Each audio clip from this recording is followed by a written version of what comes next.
श्री नामदेव जी महाराष्ट्र के एक सुप्रसिद्ध संत थे। वे विट्ठल भगवान के बहुत बड़े भक्त थे। उनका ध्यान सदा विट्ठल भगवान के दर्शन, भजन और कीर्तन में ही लगा रहता था। सांसारिक कार्यों में उनका जरा भी मन नहीं लगता था। वे एकादशी व्रत के प्रति पूर्ण निष्ठावान थे। वे उस दिन जल भी नहीं पीते थे। एकादशी की संपूर्ण रात्रि को हरिनाम संकीर्तन करते थे। एकादशी को वे ना अन्न खाते और ना ही किसी को खिलाते। एक दिन एकादशी की रात्रि को वे हरिनाम संकीर्तन कर रहे थे। उनके साथ अनेकानेक भक्त भी संकीर्तन कर रहे थे। अचानक एक क्षीणकाय हड्डियों का ढांचा मात्र एक वृद्धा ब्राह्मण उनके द्वार पर आया और बोला, मैं अत्यंत भूखा हूँ, मुझे भोजन कराओ, अन्यथा मैं भूख के कारण मर जाऊँगा।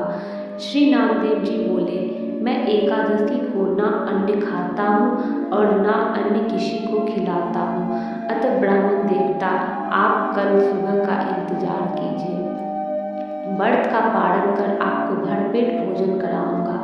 ब्राह्मण बोला, मुझे तो अभी ही भोजन चाहिए। मैं 120 वर्ष का बूढ़ा हूँ। एकादशी व्रत 8 वर्ष से लेकर 80 वर्ष तक के लोगों के लिए है। मैं भूख से मर जाऊंगा और तुमको ब्रह्म हत्या का पाप लगेगा।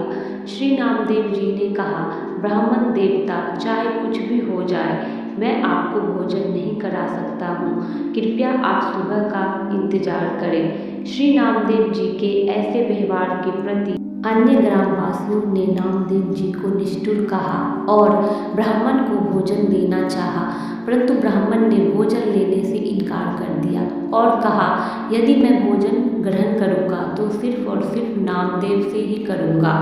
श्री नामदेव जी ने जब ब्राह्मण को भोजन ना दिया तो कुछ ही समय में उसके प्राण पखेरु उड़ गए। वहाँ उपस्थित सभी लोग श्री नामदेव जी के प्रति अपशब्द कहने लगे और उन्हें हत्यारा कहकर संबोधित करने लगे। श्री नामदेव जी कुछ नहीं बोले, पूर्वतः विट्ठल भगवत के भजन और कीर्तन में ही लगे रहे तथा एक पल के लिए उठे और मृतक शरीर को ढक कर रख दिया। वह मृतदेह के समक्ष नाम संकीर्तन करते रहे।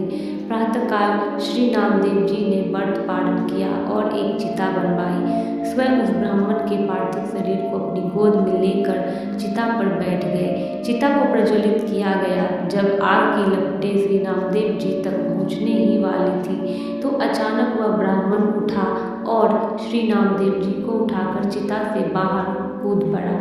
जब तक नामदेव जी कुछ समझ पाते, वह बूढ़ा अंतर्ध्यान हो गया।